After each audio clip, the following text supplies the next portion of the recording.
the quiet summer morning of June 16th, 2009, the jogger made their way along Ross's Point Beach, a quiet stretch of coastline just outside the town of Sligo in northwest Ireland. The tide was low, the air was cool, and the ocean lay calm under a pale blue sky. And then the jogger saw him, a man's body washed up on the sands. The man was tall, dressed in black trousers, a black jacket, and wore polished shoes. He looked almost as if he may have just lain down to rest, but the truth was far, far stranger. When police arrived, they quickly realized there was something very wrong, because the man's clothes were dry, but his body and hair were wet underneath. His pockets held no identification whatsoever. The tags from every piece of his clothing had been meticulously cut off, and his name, the one the guards would discover he had given to the hotel where he'd stayed, was Peter Bergmann. However, the name Peter Bergmann never existed. So, this was not just a dead man. This was a man who had completely erased himself. Welcome back to Irish Whispers, a brand new podcast where we explore the true crime mysteries, dark histories, and untold stories of Ireland and beyond. My name is Salem Grace, and today we're looking into the real-life mystery of Peter Bergmann, the man who never existed. If you enjoy this episode, please remember to press the like button and subscribe. I will be uploading 3 to 4 new episodes each week right here. So turn down the lights, settle in, and let's begin.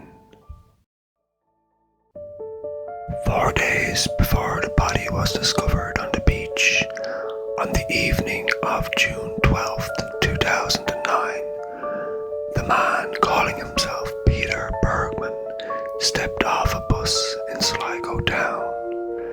He was tall, thin, about 6'1" in height, with short grey hair and a tired, weathered face. He was roughly in his late 50s or maybe early 60s.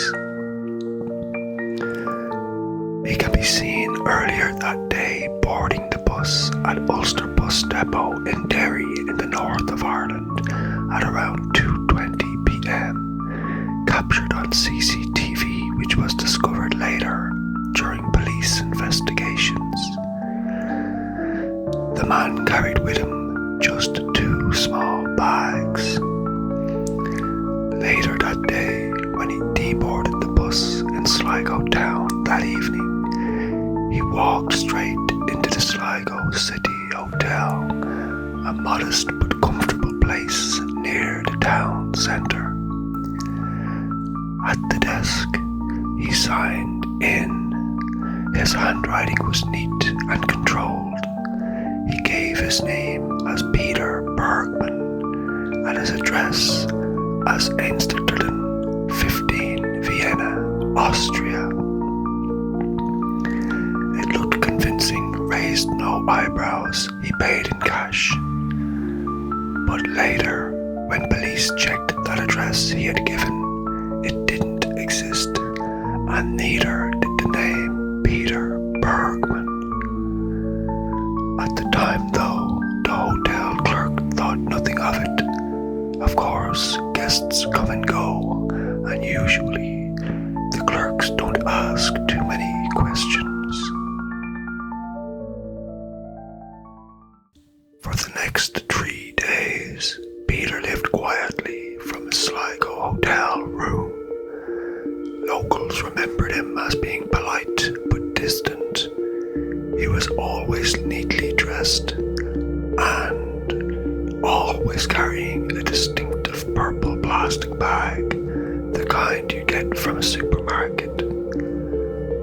But what no one realized until much later was that Peter was performing a ritual each day. Every day, he would leave the hotel carrying a bag full of items, but every day he returned with the bag empty. CCTV cameras captured him walking through side streets into alleyways across town squares. Sometimes he would sit on a bench for a little while, staring into the distance, finally before moving off. And every time, the bag he carried out of the hotel was empty by the time he returned.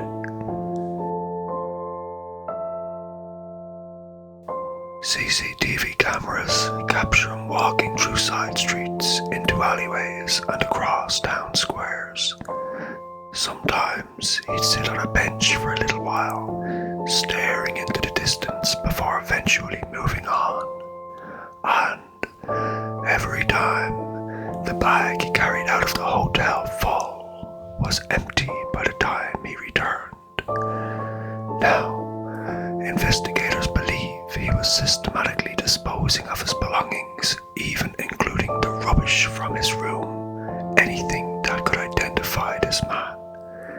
But here's the strange part.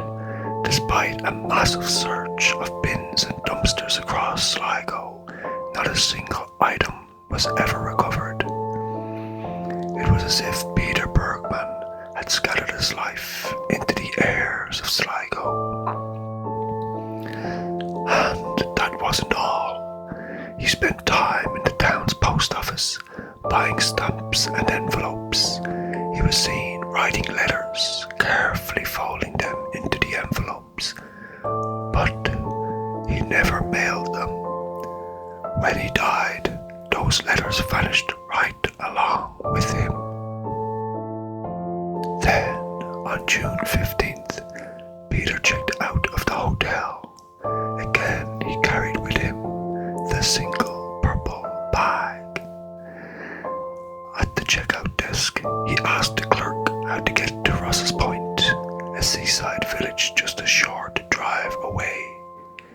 He then hailed a taxi, the driver of the taxi later recalling the conversation they had.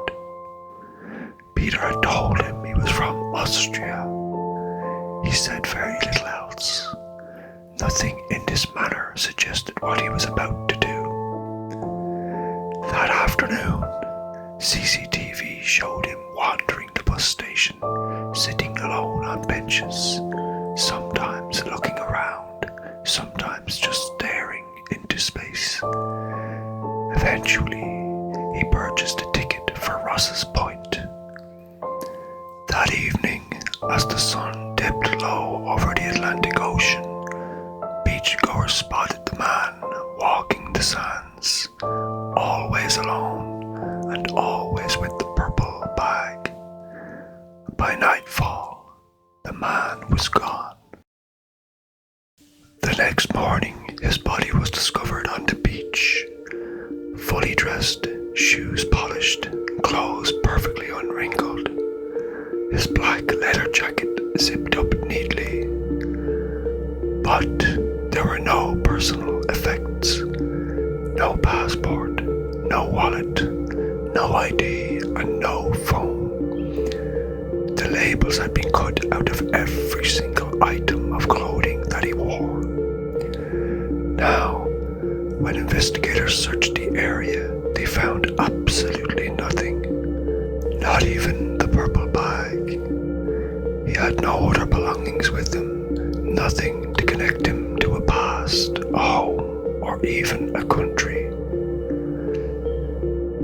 Now, at autopsy, something even stranger was revealed. You see, Peter was gravely ill. He had advanced prostate cancer. His bones were absolutely riddled with tumours. He had only weeks, maybe months, left to live. And according to the medical officer, he must have been in enormous pain. And yet, he had not sought any medical treatment in Sligo. Instead, he had chosen simply to come to Sligo, a place where he knew absolutely no one, just so he could disappear. Once the investigation got underway, the Gardaí, the Irish police, they sent out international alerts through Interpol. They checked missing person lists across Europe. They contacted Austrian authorities, German embassies, and even Swiss agencies, but found absolutely nothing. No one matching Peter's description was reported as missing. That name, Peter Bergmann, appeared to be false, and the address he had given to the hotel didn't exist. Now, there were theories, of course. Maybe he was a spy, or maybe he was a fugitive hiding from justice. Maybe he was a man escaping debts, or a family, or shame. Or maybe he was simply a dying man who wanted to control the way he left the world. But the strangest part of all is this. In the days leading up to his death, Peter must have written letters, maybe to family, maybe to friends, maybe to no one at all. We know he bought the stamps and envelopes, and witnesses saw him writing. But when police searched his hotel room, again they found nothing. Those letters, just like the rest of his belongings, had simply vanished. And to this day, no trace of Peter or his letters have ever been found. So, in life, Peter Bergmann left no footprint, and in death, he became a ghost story. Was he a spy, a criminal, a man with secrets too heavy to carry? Or was he simply someone who, faced with illness and decline, chose to vanish on his own terms, scattering the pieces of his life until there was nothing left to find? Maybe that was his plan all along, to disappear as completely that even death couldn't pin him down. Today, his grave lies in an unmarked plot in Sligo Down, and the man himself remains unidentified. All we know for certain is this. In June of 2009, a man calling himself Peter Bergmann came to Sligo, Ireland. He walked into the sea and erased himself from history.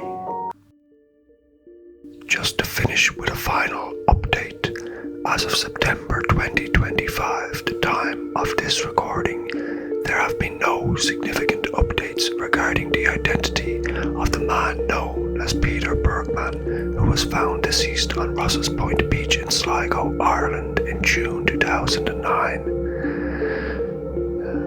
Despite extensive investigations by Irish authorities, Interpol and international agencies, the man's true identity remains unknown. And regarding his medical condition, the post-mortem examination reveals that he was in the advanced stages of terminal cancer with metastases to his bones, chest and lungs. But notably, there were no traces of medication in his system, which is very unusual for someone with such severe health issues. Thank you all for joining me on this episode of Irish Whispers, True Crime Mysteries and Dark Histories. If this story touched you, please share it. Also, please like this video and feel free to subscribe to my channel. I will be uploading 3 or 4 new videos each and every week right here.